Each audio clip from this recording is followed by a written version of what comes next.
Hello and welcome to another Compass meeting between myself, Simon Hayes, the Police and Crime Commissioner for Hampshire and the Isle of Wight, and Andy Marsh, the Chief Constable for the Constabulary.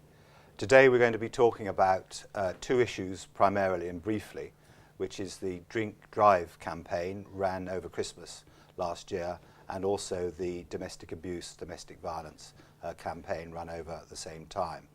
But the main part of the meeting will be to talk about force reorganisation and the plans for the Constabulary working in partnership with other agencies throughout next year and into the future. So, Chief Constable, hello. Good afternoon.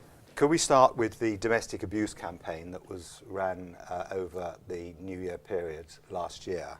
It was a multi-agency programme that operated from Christmas Eve through to 1st of January. How do you feel it went from a constabulary point of view? It's very difficult to measure just how successful a campaign like that has been. So one of the indicators would be the level of reported crime, and we recorded just under 400 crimes between the 22nd of December and the end of the month. It peaked on New Year's Eve, domestic abuse, and that was just under the amount that we recorded last year. But what we know is there almost certainly is still an awful lot of unreported domestic abuse out there. So that was just one indicator. We had a good deal of feedback from people who received the service, victims of domestic abuse, who were very positive, not only about the response they received from the police, which was professional and timely, from people who were interested and well informed about the sort of offending they were dealing with, but we also had positive feedback in terms of how well their problems and issues had been addressed in partnership with other agencies. So I think it was a useful exercise. Yes, the working in partnership with other agencies is important, and we'll come on to talk about that in more detail later on. We work with Aurora New Dawn. It costs £5,000, I think, for the project. Do you think it was money well spent? Well, what we know is, and what I'm absolutely sure of, is that we won't solve the problem of domestic abuse as a single agency working alone. It's often a really difficult issue that's been occurring over many months, indeed possibly years, and is often very late to be reported to us. So we can't possibly solve domestic abuse with a criminal justice intervention alone. And what other partners, such as Aurora New Dawn, offer is the ability to support and advise people who are suffering from domestic abuse in other ways of how to deal with it. So I think it was money well spent. It's a major part of my police and crime plan to prevent offending in the first place and to prevent reoffending. And of course domestic violence, domestic abuse comes into that. Do you think it's something that the Constabulary could do on a more regular basis rather than just campaigning over periods in the year where we expect, and historically statistics show that there's an increase in that crime? One of the reasons, as you allude to, why we would tend to run a campaign such as this around Christmas is that families come together for a longer period of time. Actually, people can drink. There can be other risk factors that would tend to precipitate domestic abuse. So it is a peak period. And as I said, the level of reported domestic abuse on New Year's Eve was very high. Now, ideally, we'd be able to offer sophisticated services that were integrated with other partners and the voluntary sector all year round. But it is actually a cost issue. So it's something that I think we would look to extend, but it just does depend how much we're able to spend with partners on providing this response. I was interested because we had a multi-agency conference in October to raise awareness and to talk with partners around the issues and challenges of dealing with domestic violence. And one point came up during that male victims were reluctant to come forward, and indeed, often didn't at all.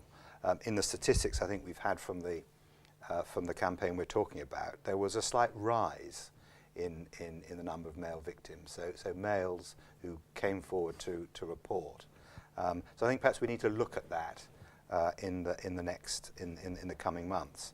And also I think on New Year's Eve the data showed that there was a fall generally in domestic crimes by almost a third. So the work that was done, both in the making awareness of it, I think, leading up to it, and the work that the force did in partnership over that period, is anecdotally, I think, showing signs of of reducing victims of that crime. Yeah, indeed. There was a spike on New Year's Eve of domestic abuse crimes and incidents. However, that was a notable reduction from the previous year. Yeah. And I think a number of reasons for that, but hopefully our response would be one of them. Yeah, yeah. Let's talk about the Drink Drive campaign, which again we mentioned at our last campus meeting, and the campaign featured Evie Staley, a 10-year-old girl who lost her life as a result of a car accident, a car driven by a drunk driver on the Isle of Wight. The campaign was courageously supported by Evie's family and was hugely impactful, I think. It was a joint campaign with Thames Valley Police, with the Roads Policing Unit, and it included some new features, I think. The anonymous texting, so giving the opportunity for the public to text in and say where, if they felt someone was likely to get behind the wheel of a car under the influence. The stats that I've had show that there was quite an increase, or quite a difference really, across Hampshire and the island. A large number of arrests in Andover, for some reason, and a considerable reduction by about a third on the Isle of Wight. Do you think there's a reason, a policing reason, why there should be such a discrepancy in two parts of the counties in that way?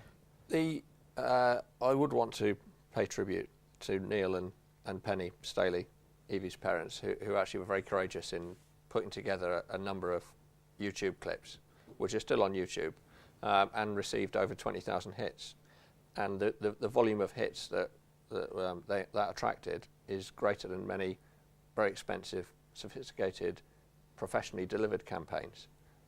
So actually I think it was a very, very strong campaign, in no small part due to the courage of Neil and Penny.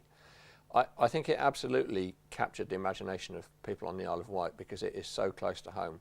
So the Staley family will have touched the lives of many on the Isle of Wight through schools and other networks, and actually also will have touched the officers. So I think there was a very heightened awareness on both sides around how antisocial and dangerous drug driving is, and actually for the police in terms of responding. We did well from the text number, so 80999 is still a number that can be used. And actually one of the pleasing things that we saw was a fall in the proportion of positive tests, small but significant, perhaps most notably of collisions. So 10% fewer tests after a collision were positive. So hopefully we are changing driver behaviour, which is the ambition here. It's not to catch people per se, albeit there must be that fear of getting caught if indeed we're to deter people in part. So your question in part was why was it different in different areas? And I think it absolutely caught the imagination on the Isle of Wight. But also there will be different responses from different parts of the constabulary in terms of some of the enforcement activity that was going on. So what we will do is completely debrief the campaign, completely debrief the operational aspects of the Drink Drive campaign. We will keep our foot on this all year round because actually it destroys and damages lives, drink driving, and we'll learn the lessons and make it even better next time round. Mm-hmm. So in terms of keeping your foot on it, are you extending the campaign into the rest of the year for a period of time, or do you mean that the approach to drink driving and substance misuse will be different? We are actually a very progressive force around substance misuse. So we've developed a test which has been adopted nationally around assessing whether there are grounds to believe they're under the influence of drugs. We will continue to enforce and work with the public to catch people who are daft enough to drink drive throughout the year. We will have a summer campaign, absolutely, and with the support of Neil and Penny Staley, we will actually look to use the very powerful and upsetting story again. Mm. We've had some questions from members of my youth commission around this. There was a member of the youth commission who saw the Purple Ribbon campaign. That was the ribbon that was used on Twitter. So this was the use of social media. And the question is, how well do you think engaging people through social media, like Facebook and Twitter, worked with the Purple Ribbon campaign, and did this work well enough for you to think about replicating it for other campaigns? So I think the question she's asking is the use of social media to advertise campaigns and to have a two-way discussion with young people particularly, perhaps, but not exclusively. I mean, we certainly think that social media has got a place in terms of working with people and communities and touching people in a positive way. And I'm absolutely confident through the YouTube clip hits that we monitored and through the use of Twitter that this was a very well received campaign. And absolutely we can do more. And absolutely we do want to use social media in a number of different policing activities. So for example, we will often now pass information out on vulnerable missing people, and Twitter has helped us locate them, Twitter and Facebook. So actually it's got uses, and I think we are around the sort of tip of the iceberg in terms of how extensively we could use it. So I mean, it might be an issue for the youth panel who advise you. They've probably got some better ideas than me about how we could use it. Well, they are suggesting that we actually target university students more specifically around issues and campaigns on a more regular basis. But I think there's some work to do there, and they can develop that with them in the months to come. Just on the target audience around drink driving, our experience has tended to be that university students are not, they don't make up a significant part of the at-risk or offending cohort. So whilst we certainly weren't ignoring them, the campaign wasn't specifically directed at them. But I'm certainly pleased that they've picked it up. Yeah, they're interested in it. Thank you. We'll move on now to the main part of our discussion, which really centres around the future of policing across Hampshire and the Isle of Wight. Speaking to residents, meetings I do, there's huge concern around the large sum of money that the constabulary is having to reduce its budget by as a result of government cuts. So £25 million over the next 2 years, and that's on top of £55 million over the previous 4 years. So what I'd like to talk to you about is what the future shape of policing is going to look like across Hampshire and the Isle of Wight, and how you and the constabulary will protect people and places into the future.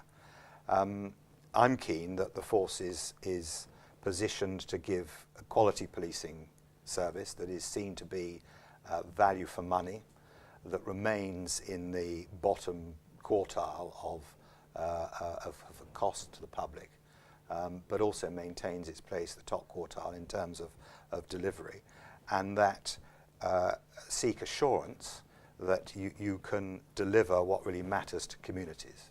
So this is around neighbourhood policing, around ensuring partnership working that we touched on a little earlier, that it's a robust organisation that is able to fight serious organised crime and protect our communities, while maintaining modern thinking in the use of IT to deliver. And also importantly, which is a concern, is that there remains a culture of absolute integrity in all that the constabulary does. So I know there's been some work, and there currently is work going on, which is called the Operational Change Programme. Can you just explain to me how this is evolving in terms of your methodology to work out a direction for the constabulary and a sort of timeline as to when your processes will be complete? Okay, I think it's really important for anyone listening to this to understand the context of where we've been and why we're there. So I've been within Hampshire Constabulary for almost 4 years now, and actually we're currently in a change period between 2010 and 2015, where, as you said, we will have reduced the overall budget in real terms by £55 million. Because actually, I'm sure that the public that speak to you would say some similar things to me, that actually don't cut our frontline numbers, protect them. So actually, in dealing with that first cohort of change, what we did was lean down as much of the back office as we could, and in some areas, such as finance for the constabulary, and obviously we need people to manage our money, we cut the amount of money that we spend in that area by over 50%. In other areas which aren't necessarily visibly facing, but they do a really important job, like intelligence, we saved £3.5 million. In other areas, such as roads policing and armed response policing, we partnered with Thames Valley to provide those services, to provide greater resilience, but still all of the range of professional competencies, and saved in Hampshire well over £2 million. We're just entering another phase now where we're looking to partner with Hampshire County Council and Hampshire Fire and Rescue to take even more savings out the back office. So those savings to date have meant an overall reduction, as we sit here now, of around about 980 fewer people, police officers and police staff, working in the constabulary. So I think what I would want people to understand, and it's in answer to your question, is that any further savings on top of that are going to be really tricky in terms of where we take the money out of, because we put 81% of our budget into employing people. Policing is delivered by people. So in explaining the timeline, which was the question that you asked me, I've taken a few things into account which we will build the constabulary around. We will absolutely build the constabulary around delivering your policing priorities, what you stand for around protecting people from crime and harm, reducing reoffending and managing offenders, using the best technology, the things that you said, actually, how are you going to do this? The refreshed organisation will do that.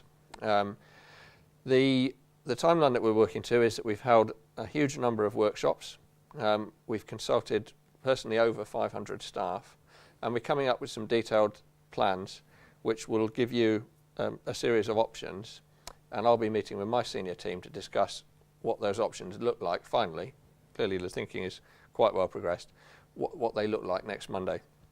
And my plan is then to come to you on Monday afternoon and give you the big picture, so that you can actually give me some direction and guidance about the bits which you want more of, less of, or done differently. Yeah, I think that in that case it's important to for me to establish some lines in the sand, if you like, in terms of how this looks. Just thinking of neighbourhood policing, the continuation of safer neighbourhood teams is critically important to the public, and so is the link between communities and the police. So I'm thinking community being a district, a borough council, a city council, or the two counties that we've got.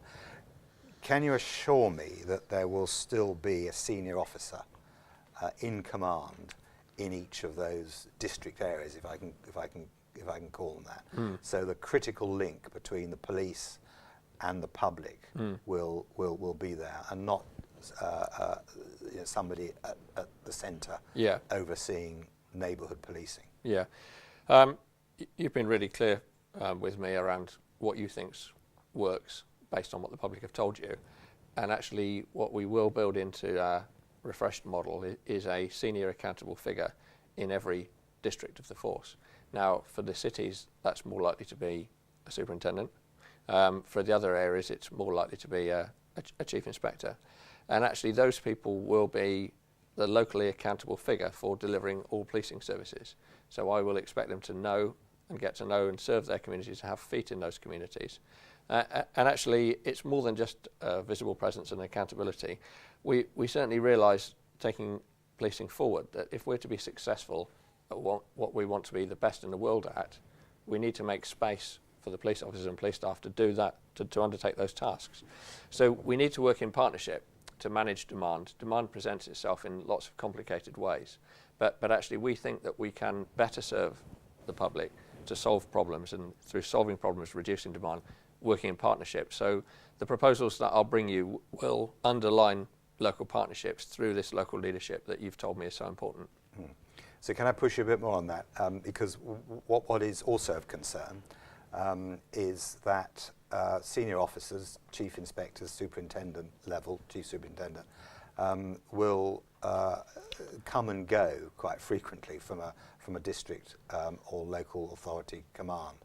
Can we look for some sort of permanence for a period of time, 2 or 3 years, so that the individual can get to know the role, that the local people, the local authority can get to know the individual, and partnership working can happen and evolve around that. Is that a commitment that you could give me? I think you're right to express that concern on behalf of the public and partners, and actually I get a lot of reassurance from the fact that our public want to get to know their local police officers, community support officers, and our partners want to get to know them. And actually I understand why they're frustrated when they move on, when they just feel as though they're getting to know them and getting to do some good stuff together. There's been quite a lot of movement recently because of the changes in structure that we've been making. I hope to give you a policing model that not only will deliver your plan, but actually will be able to flex in accordance with budget as it might move in the future, which hopefully will minimise the likelihood and need for further disruptions. So actually I think my chance of making people stick in places longer has rapidly improved because of the model that we've designed. Now, what I'd like to do is enter into an agreement that my expectation is that people in those key roles will serve for 2 or 3 years. I think there will be personal circumstances on occasions where people would need to move on. But certainly what I would undertake to do is to discuss those movements with you in advance so that you could help me manage them. I think that helps give reassurance, as I say, to the communities. Just moving on a little bit from that and thinking about the concept of safer neighbourhood teams, and again the community getting to know who those officers are, police officers or PCSOs. The issue that I'm picking up is what we call abstractions. So neighbourhood teams are expected to work in one place, but then are taken away, so abstracted from there. So a community will find itself slightly denuded of a policing presence.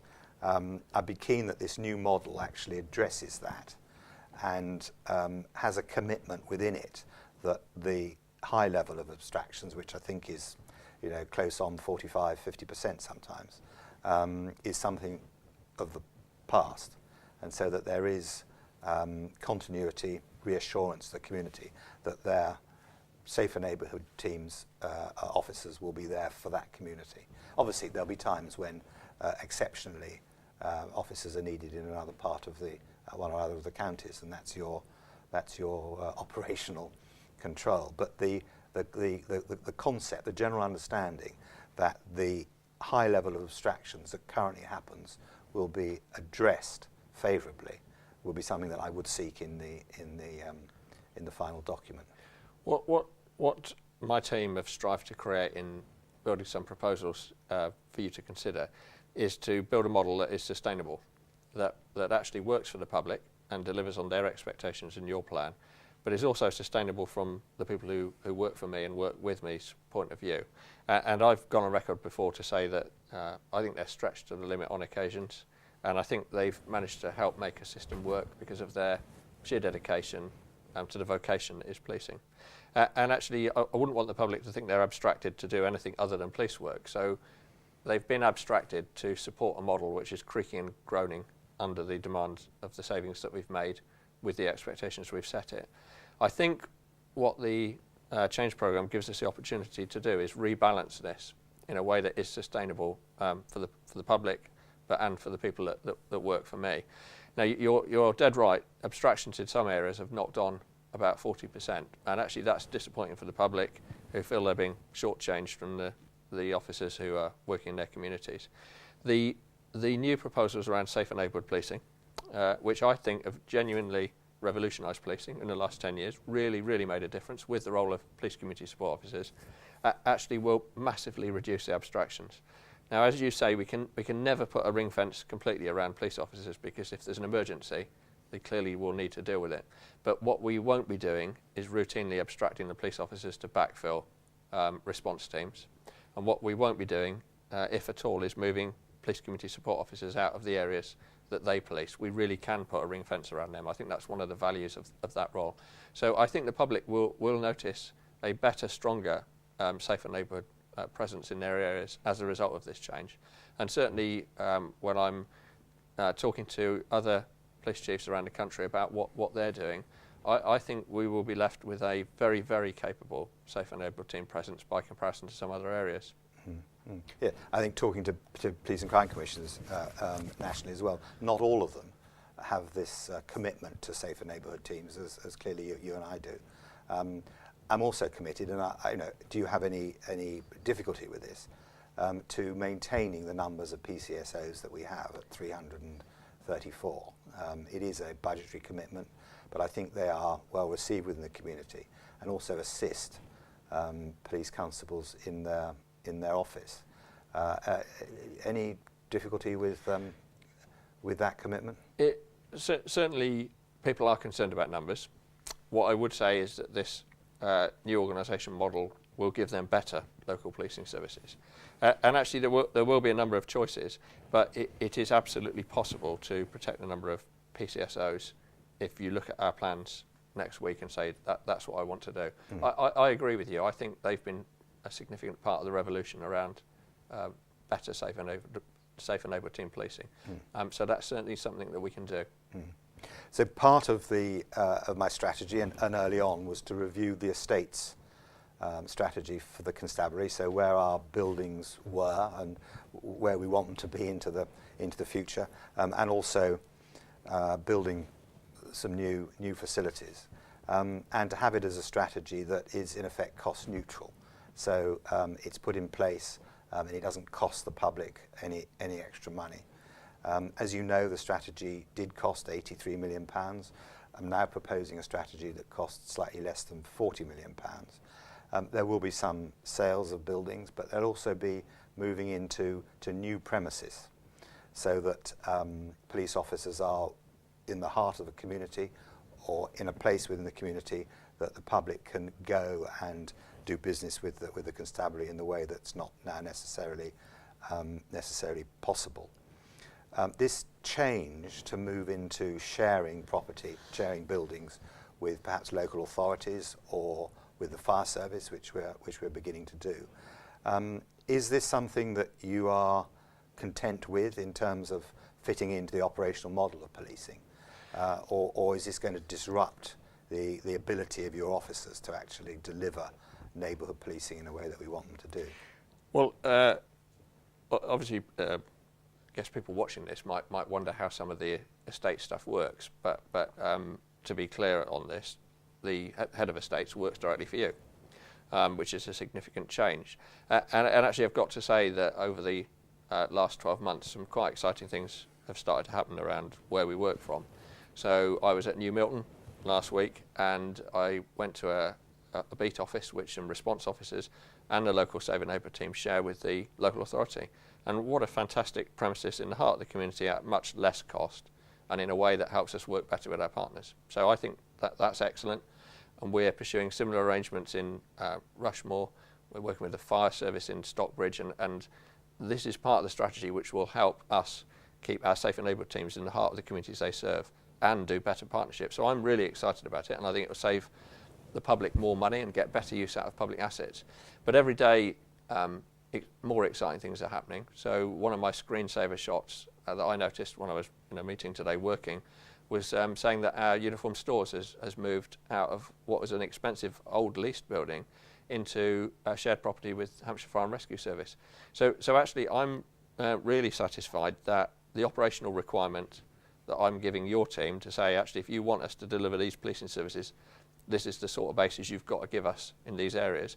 I'm really satisfied that that's showing some good early results. I think we've got some difficult tests ahead of us. We've got an ageing and inappropriate custody range of buildings that we use for detaining people in the course of investigations. But I know that your team have got some good plans. That's going to be tricky. And I do also know that we need to relocate from what is a very expensive to run headquarters. So, but the early signs are showing that the thaw is melting, and we're making some real progress around estates where I know the constabulary have struggled on that over many years.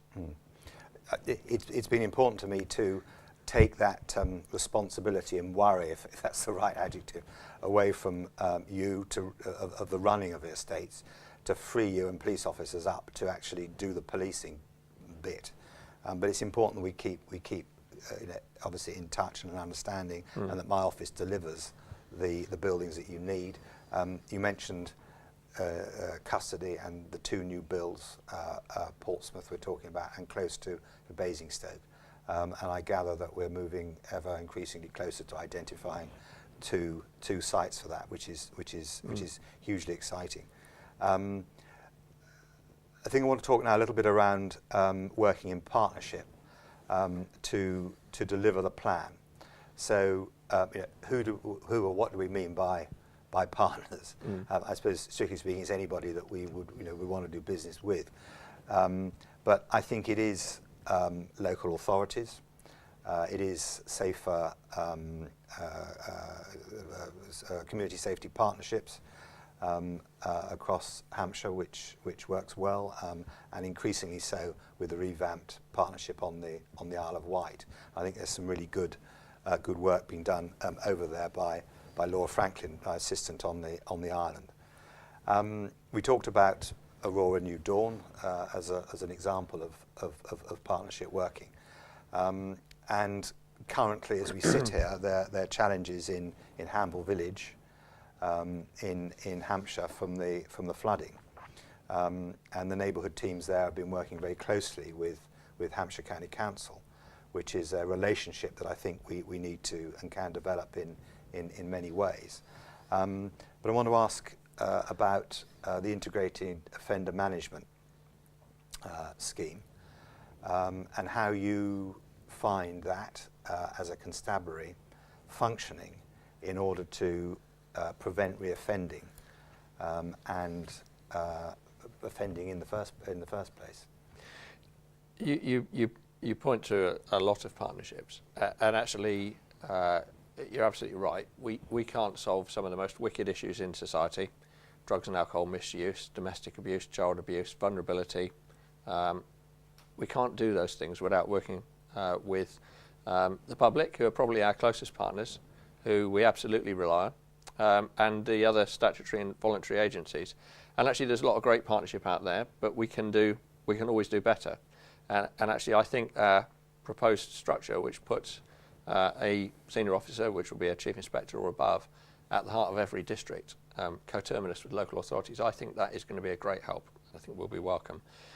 You specifically talked about integrated offender management, and certainly it's something that I've experienced in my career in policing, that unless very carefully managed, a small cohort of people will let their offending behaviour run out of control, and they will cause absolute misery in society, absolute misery. So tens of burglaries, number of robberies, car crimes, acquisitive crime, violence every single day, until someone stops to intervene them. So a significant part of the constabulary's mission is to actually create an environment in Hampshire and the Isle of Wight which is hostile to those people in terms of bringing them to book to account for their offences. Now actually I think we're good at that. We are very good at identifying those people and catching them before they commit further harm. But that's only part of the story, and something which certainly features large in your plan, which we've built into the new structure, a way of doing better, is how do we work those individuals in the future with other agencies to manage and reduce their reoffending. Now actually there are lots of partners out there that can help them reduce their reoffending. Some of the ways in which they can be helped are coercive, so they have to comply by court order, and some of them are voluntary. Now it's always better if people volunteer, but actually we will have a capability in our restructured force to focus on those individuals both pre them coming through the judicial system and post. And I certainly think that integrated offender management, as it's known, and it's integrated because it integrates between different agencies working with them, is a really, really significant way in which we will reduce crime in the long term. And I think to develop the concept of social change, which is what the plan is all about, the police can't do that alone. And I think also that there's not a great understanding that the police should have wider responsibilities beyond just catching the criminal. And I've had many discussions at public meetings over this. But I think the use of the police as the lead organisation in trying to bring around social change, in trying to reduce the demand for policing, trying to prevent reoffending, is critically important. I have been criticised a little bit for my agenda, and I can understand this as being slightly soft, talking about working with people, talking about restorative justice at the lower end of criminality. But there are opportunities to address the serious and organised criminality, the harder end of crime, if you like. And I want to talk to you about Operation Fortress specifically, which functions in Southampton, is a unit that's been running for almost 2 years now to combat serious drug activity, primarily but not exclusively in Hampshire. I'm keen that it should be kept and expanded and not closed or come to an end of its term when the funding comes to an end in the next financial year. So I'm minded to invest another £1.8 million in extending its operational life and developing it slightly beyond the geographic boundaries of Southampton. Now, how do you feel about that in terms of its effectiveness as an operation, the way that it's dealt with drug criminality, and we know from the media that it's had successes in recent months? Is Operation Fortress a good investment for Hampshire Constabulary to protect people and places? When we set up Operation Fortress, it was based on a concern that organised drugs gangs, organised criminals, would get a foothold in our force, and regardless of the very serious crime that those individuals cause, what they certainly bring beneath them in the shape of a pyramid is a whole wedge of other crime and antisocial behaviour misery that relates to people stealing and engaging in criminality, sometimes with violence, in order to feed those habits. And there are individuals who have serious addiction problems that would need to steal an awful lot of property to feed those habits. So in the duration of Fortress, we've made well over 300 arrests. People subject of those arrests, and many of them are yet to go through the process, have been sentenced to over 150 years in prison. So it's got a really sharp edge, absolutely. Some really serious offending in that as well. One individual arrested a drug dealer with an AK-47 and ammunition, was sentenced to 11 years. Now, I would want to reassure the public that actually this is really very rare, but I want to make it even rarer under your plan.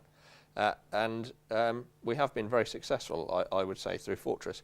But it's not only about the sharp end. We have also worked with other partners, and the City Council in Southampton have been great to work with young people to make sure that role models around violence and drugs are shown not to be successful. So it's been successful. I mean, in terms of facts and figures, I've given you a few. Drugs-related violence, and we can identify when violence is drugs-related pretty accurately, has fallen by over 60% during the period of this scheme. Intelligence relating to drugs-related violence, which is actually more, there's more than gets reported, I know that, obviously I'd like to narrow that gap, has fallen by over 50%. Now that's at a time when we've invested much more through Fortress in gathering intelligence about drugs-related violence. So I'm really sure that something significant has happened around making Southampton a very hostile place for people to deal in drugs at that serious level, and actually has worked very carefully with the community to actually make it unacceptable and help young people make the right choices. I think it would be a really useful thing to carry on. It isn't something that I would have chosen to wind up or integrate within the wider organisation for any reason other than a shortage of funding. So if you are able to make £1.8 million available to continue its work, indeed expand it beyond Southampton, I think that would be a very good thing for the communities of Hampshire and the Isle of Wight. So how, when we talk about expanding beyond Southampton, what does that mean from an operational point of view? Does that mean setting up another unit somewhere else? Does that mean taking more interest in drug-related criminality in other parts of the two counties? What is the difference, if you like, between what's being done now and what expanding it would mean? What that money would buy you as a commissioner would be the team of the continued activities and work of approximately 30 people. They work across the range of activities that I've suggested, from covert investigations and enforcement through to partnership working. And actually the way that, so it would continue those people in addition to all of the other work of the constabulary, so it would be value added and additional. And actually what I would propose to do would be to break down any boundaries within which we task them. So in terms of investigations, they could and would be tasked to other areas of, we call it threat, risk and harm, where that criminal activity is insurgent into our area. And quite often these people that are dealing are coming in from outside. And the other area which we would propose to extend it would be some of the partnership activity, particularly around schools, families and young people, which has been so well received in Southampton, to look to see how that team could extend that learning in person or through Safe and Neighbourhood and other teams into the communities that they serve. So partly it's about their activity, partly it's about their skills, knowledge and influence. So going back to what we were talking about, the value of neighbourhood policing, that actually would also inform some of the work from intelligence gathering, possibly, for the Operation Fortress team at the centre. Yeah, I mean, contrary to what some people may think, Safe and Neighbourhood teams are actually the sharp edge of the start of enforcement against serious and organised crime. So actually they'll be the first people to notice if those sorts of criminals are active in their area. And that works in rural areas. It is organised crime to steal and export plant, for example, or to engage in any organised criminal activity. So Safe and Neighbourhood teams have got a really important part to play in a whole range of strategies, but not least of which serious and organised crime work. Can we move on to talk about the use of information technology? We might touch on body-worn videos in a moment, but under this new structure where we have safer neighbourhood teams in communities, what's referred to as the targeted patrol team, so the 999 response teams, the public might be more familiar with seeing them.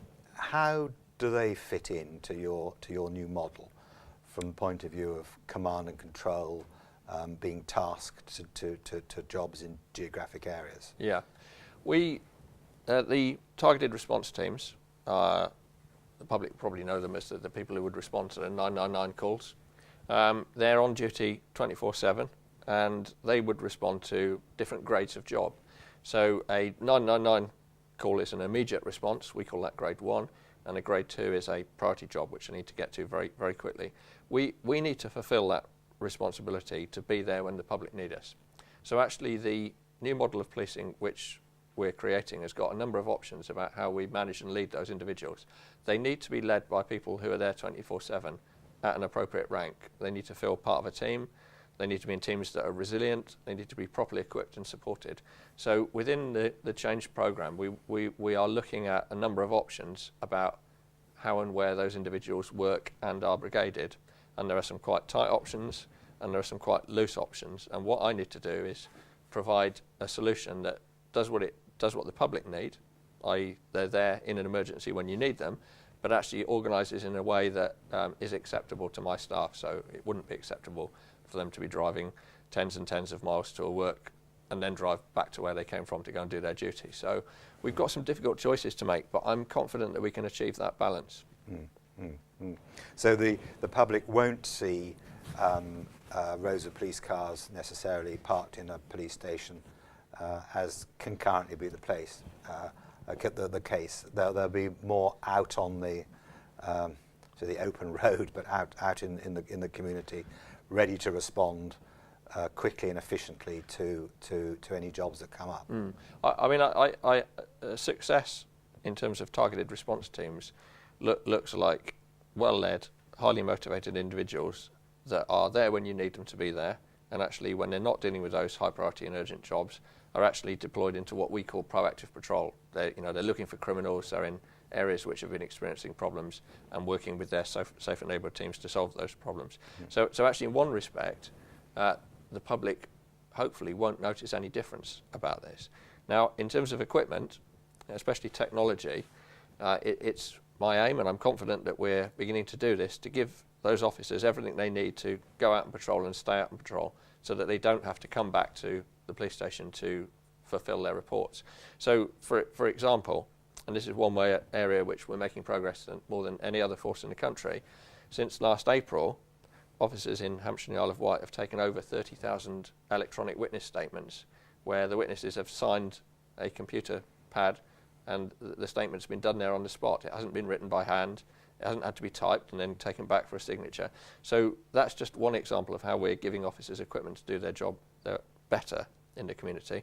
And under a grant from the Home Office, it's called the Innovation Fund, which you made probably about 3 weeks ago now. The Constabulary was awarded about £400,000 to roll out more tablets of what we call mobile data that will do just this even better. So a newer generation of mobile technology. So just as a final topic, we've talked about crime generally. We've talked about Southampton and Portsmouth.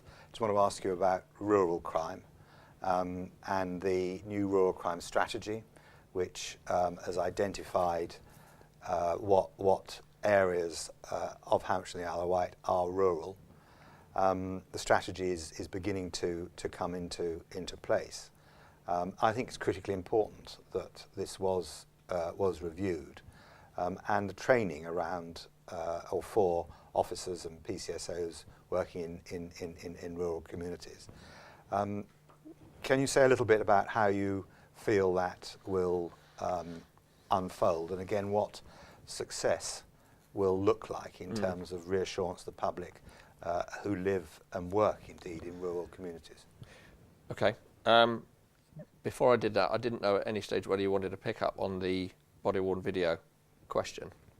But on the issue of rural crime, you're right in direct response to your plan.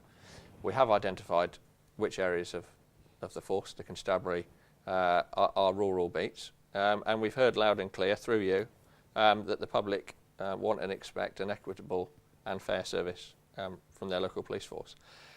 Actually, we've worked hand in hand with the public through independent advisory groups and stakeholder groups, and we've already made a lot of changes. So we've got dedicated staff working on rural crime teams actually out there in the community across the force, alongside and within safer neighbourhood teams, and actually under the parameters that you've given me, I don't intend to reduce those teams at all through the change programme. Those teams have worked with members of the community that have put themselves forward to help us to deliver training, and we're still doing this, but training to every single frontline member of staff, including those in control rooms. So we're starting to see a lot of progress, and we've started to try and understand the needs and expectations of rural communities better. So we now segment our satisfaction data, and we survey a very significant number of victims of crime every single month for burglary, car crime, robbery.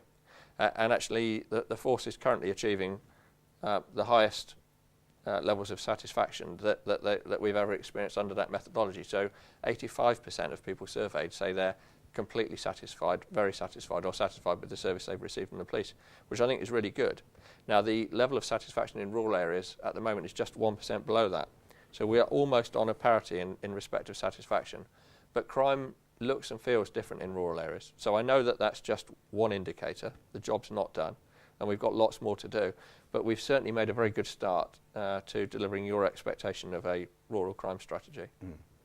And it will be important to show that that you can reduce the reduction in solved crimes between the higher levels in the urban area and the not quite so successful resolutions in rural areas. So we'll keep an eye on that into the future. That's certainly something that we're working hard to do. I think I would say in response that crime does look and feel different in the rural areas to the urban areas. So there are some things which make those investigations more difficult. So, for example, theft from vehicles in beauty spots is actually more tricky than a CCTV controlled urban environment. I think both of our ambitions would be to see less victims of crime actually, and we are making headroads into that, and we have made some progress in reducing the solved crime gap in urban and rural areas.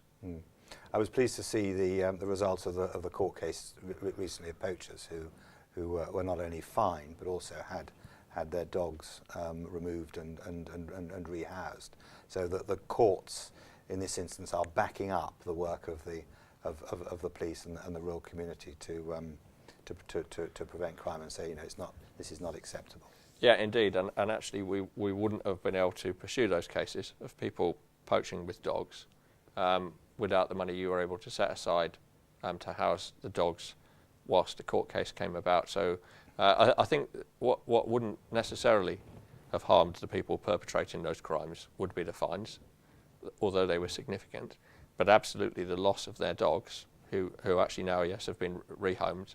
So if anyone's concerned about their welfare, they're actually in appropriate homes. But I think they will be very, very concerned that they can no longer use those dogs in the crime which they choose to undertake. And indeed, I think in part they probably regard as a recreation. So we've managed to stop them doing that. Before we move on to talk about rural crime, let's just pick up on what you said about body-worn videos. Hugely important for police officers to have that capability of being able to record what they see, what they witness, but also to be able to record how individuals behave towards police officers as well. You mentioned the Innovation Fund. I'm pleased that we'll be able to match fund that and have more body-worn videos available to police officers on the mainland. How do you feel the courts are going to respond to this as evidence? We've managed to secure the Innovation Fund grant from the Home Office with your support, so we wouldn't be able to do it without the match funding you're putting in, and actually it set us on a path where every single uniform officer, apart from firearms officers, because they are a separate case, and I can explain why if you want to ask me about that, but every single frontline uniform officer will wear body-worn video. And I believe that we'll be the first police force nationally, and probably actually in the Western world, where all officers use those. And the question is how will the court receive them? I think that the body-worn video is going to be more than useful. Some will say essential, I'm sure, in the future, in a number of ways. Quicker justice, fairer justice, and an independent witness. So quicker justice in that where we've already got 450 cameras in use in the force. We've already seen individuals who've been arrested make fuller and earlier admissions, especially in crimes such as domestic abuse, where I can give you an example. There was a man who was recorded and he was incredibly calm outside the house, incredibly rational. The officer went inside and the body-worn video then captured young children in an absolute state of distress, crying, a partner who had clearly been assaulted, and a house that was absolutely smashed up. Now that led that individual to make an early admission. In terms of the courts, I can give you an example of where the courts obviously, I believe, find the evidence helpful. It is an independent witness.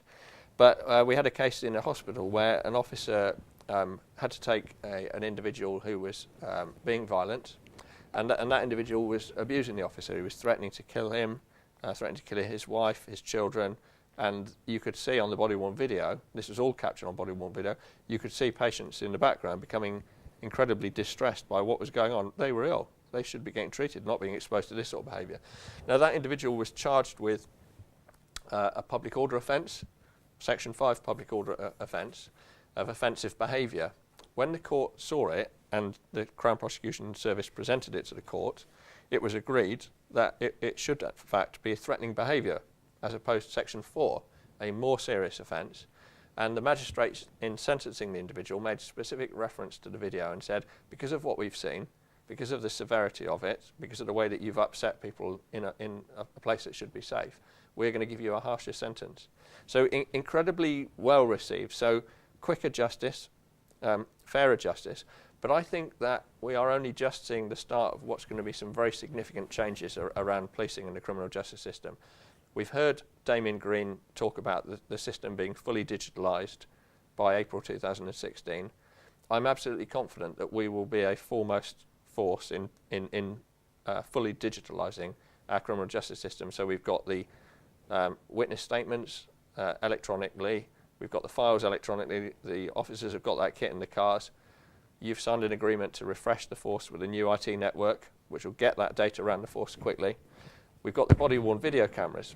And actually, I see a day when instead of any statement being taken at all, that actually a witness just gives an account on camera, which is presented to a court.